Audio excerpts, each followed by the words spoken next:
하나님의 말씀 스가랴 4장 말씀입니다. 스가랴 4장 6절에서 9절까지 말씀. 긴 말씀은 나눠 읽고 짧은 말씀은 교독하여 읽겠습니다. 그가 내게 대답하여 이르되 여호와께서 스룹바벨에게 하신 말씀이 이러하니라.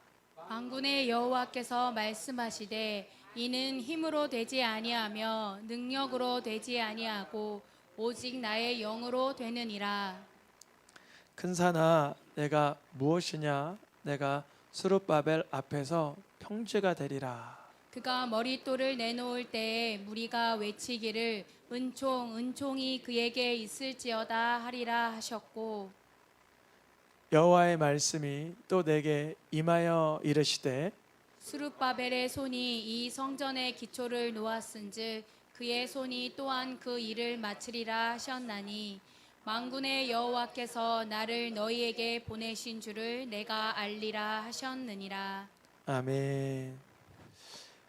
우리가 9월 한 달 담을 뛰어넘으라 라는 말씀에 이어서 10월 달 새로운 한 달이 되었습니다. 제 10월 한 달 제목을 읽어보겠습니다. 영으로 되는 것. 하나님의 영, 여호와의 영, 성령으로 되는 것. 먼저 오늘 10월 달을 맞이하며 이제 이번 달 설교 시리즈 다 듣고 나면 이제 2달 남았죠. 그래서 이번까지 10번에 9번이에요.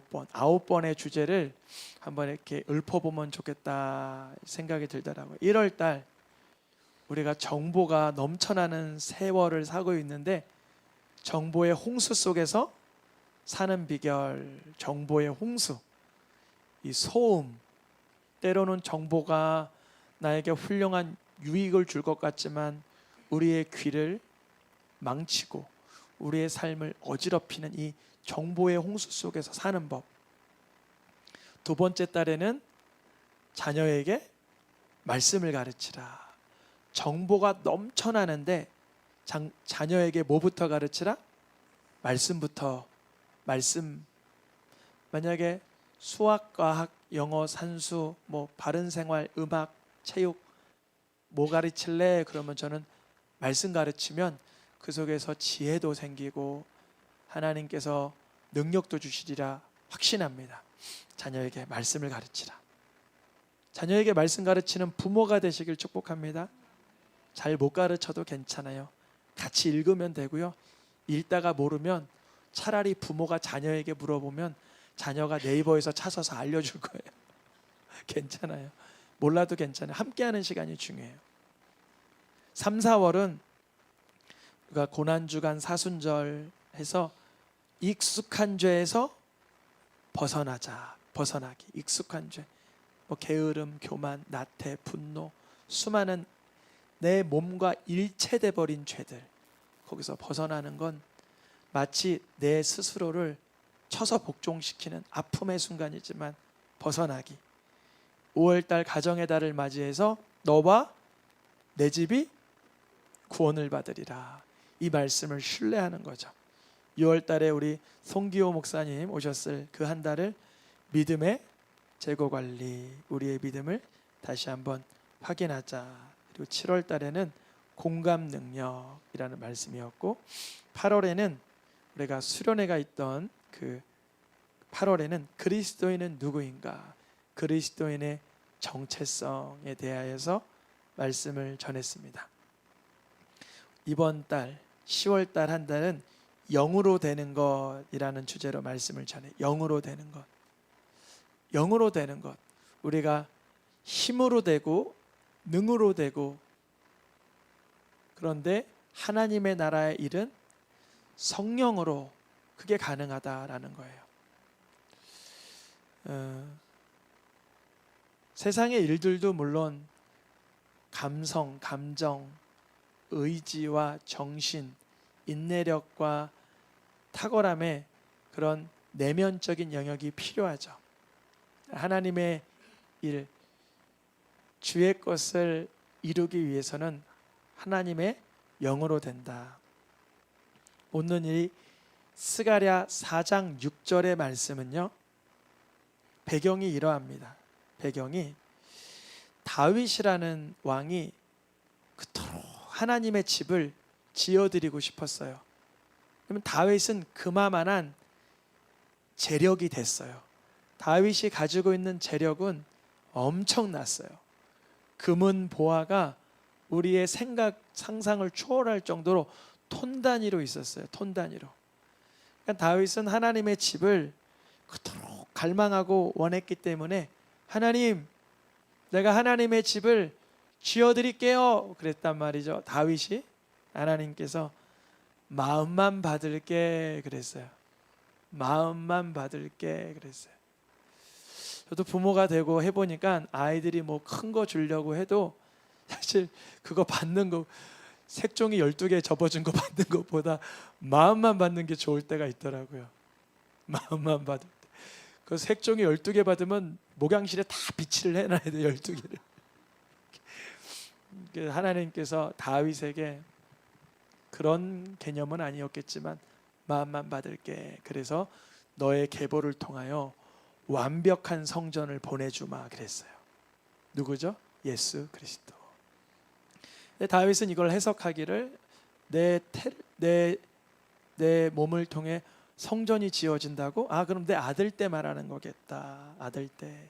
그래서 하나님 앞에 간절히 기도하여 다윗은 설계도를 받아놔요. 설계도. 그 솔로몬 성전의 설계도는 누가 받은 거예요? 다윗이 받은 거예요. 다윗이. 솔로몬 성전의 재료는 누가 받은 거예요? 다윗이 갖고 온 거예요. 우리가 하나님의 성전으로 살아가기 위해서 우리의 설계도를 누가 가지고 계세요? 예수 그리스도. 우리를 깨끗이 하게 하시는 분이 누구세요? 예수 그리스도.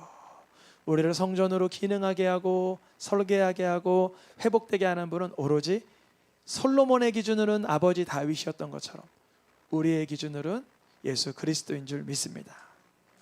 그렇게 다윗이 그토록 갈망하던 첫 번째 성전을 짓는 사람이 솔로몬이었는데, 그래서 이름이 원래는 다윗 성전 이래도 될 법한데 솔로몬 성전이라고 합니다. 솔로몬 때에 지어졌기 때문에 그래요. 근데 이 솔로몬 성전이 말이죠, 그 성전 안에 하나님의 집인데 하나님이 아닌 우상들로 차고 넘치기 시작했어요. 주변 나라의 우상들로 그 집에 채워지기 시작했어요. 하나님께서는 하나님의 집을 부수기로 하셨어요.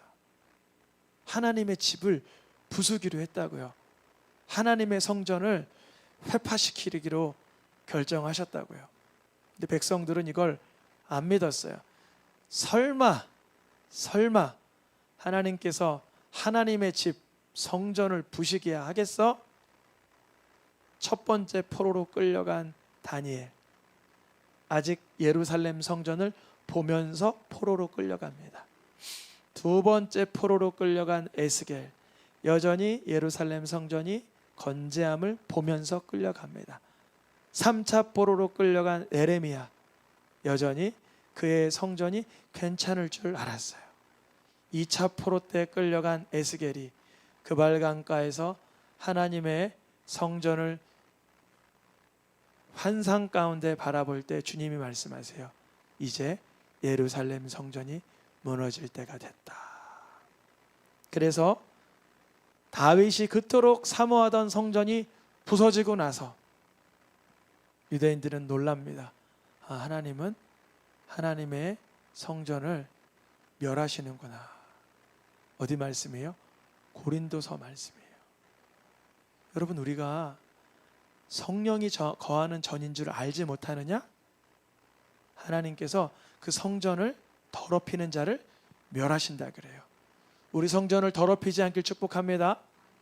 성전을 더럽힌다는 건 뭘까요? 하나님 안 기뻐하시는 것으로 내가 삶을 추구해 나가는 거예요.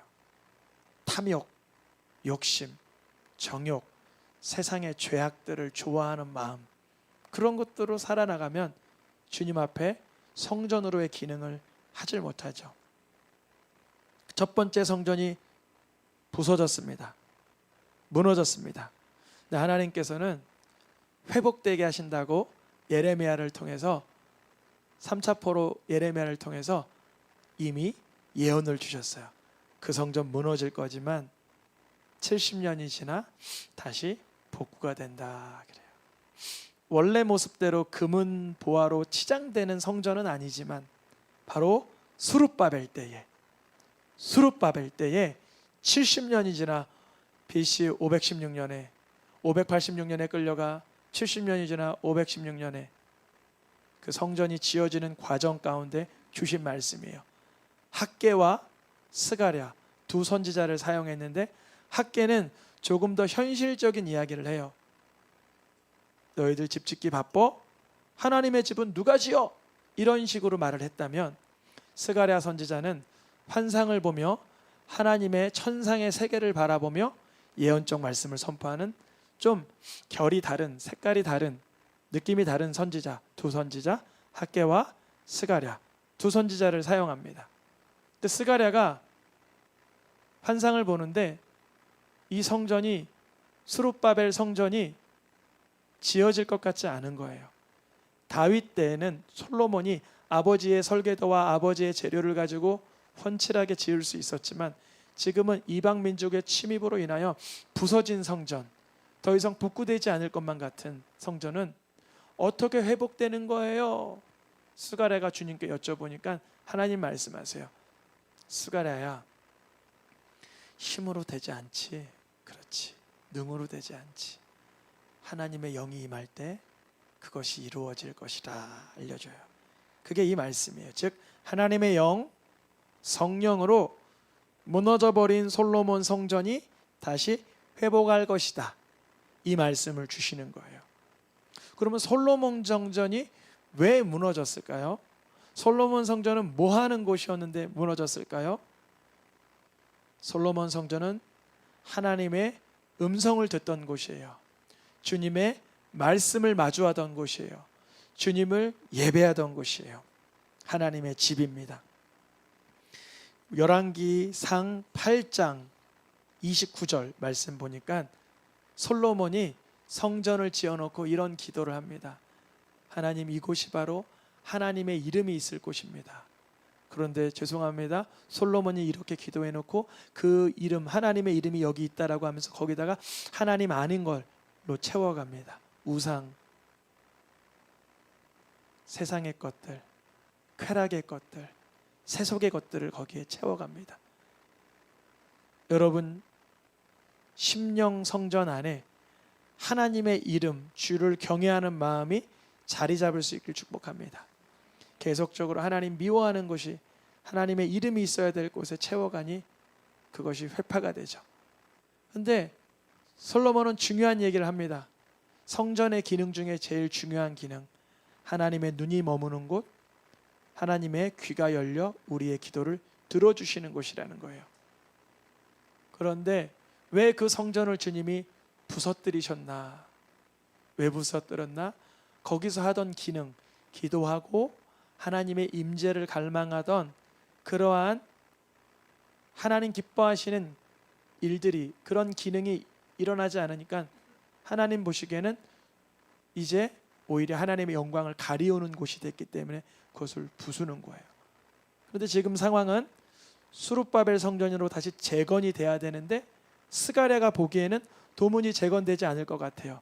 그때 주신 말씀이 뭐냐면 여호와의 영으로 된다. 너희의 힘과 능력으로는 안 되지만 하나님께 기도할 때 주님이 역사하신다라고 알려주시는 거예요. 우리의 생활 가운데 우리의 능력과 재화, 우리의 가지고 있는 기량으론 되지 않을 문제를 만날 땐 그곳이 기도의 성전 되시길 축복합니다. 주님, 이 사안을 주님께 맡겨드립니다. 주님이 일하고 계시고 살아 계시고 주님이 전능하심을 우리가 알게 하여 주옵소서. 주님이 지금 눈을 열어 보고 계시고 우리의 심령을 듣고 계심을 알게 하여 주시옵소서. 이사야 선지자도 하나님의 집은 기도하는 집이다. 하나님의 계신 곳은 기도하는 곳이라고 일러줍니다. 그런데 그 하나님의 집, 성전, 기도하는 집을 누군가 더럽히면, 누군가 그것을 제대로 기능하지 못하게 사용한다면 주님은 솔로몬 성전을 회파하시는 걸 허락하신 것처럼 그리하신다는 거예요. 우리는 성령이 거하는 하나님의 성전인 줄 믿습니다. 고린도전서 3장 16절에 바로 누가? 우리가, 우리 자신이, 우리의 육체가, 우리의 심령이, 우리의 삶이 성령이 우리 안에서 운행하는 그러한 공간 되시기를 축복합니다. 주님, 매 순간마다 깨어서 기도하게 하여 주시고 쉬지 아니하고 기도하면서 주님의 역사가, 주님의 신비한 일들이 우리의 생활 가운데 일어나게 하여 주시옵소서. 말씀에 보니까 기도하는 걸 성령 안에서 성령으로 기도하라고 선포합니다. 주님, 내가 순간순간마다 기도할 방향을 알지 못하고 무엇을 구할지 모를 때에 주님, 내가 어떻게 빌어야 하는지, 어떻게 구해야 하는지 일러주시옵소서. 그러면 주님이 지혜와 명철, 하늘의 신비한 방법을 우리에게 일러주시는 줄 믿습니다. 주님이 내가 내 이름을 위하여 구별한 성전이라도 우상 섬기고 하나님을 멸시하는 곳으로 변질되면 내 앞에서 던져버리겠다 말씀하셨어요. 우리에게 예수 그리스도를 믿는 자들에게 던진다, 멸한다는 표현은 아마 고난을 뜻하는 것 같아요. 고난.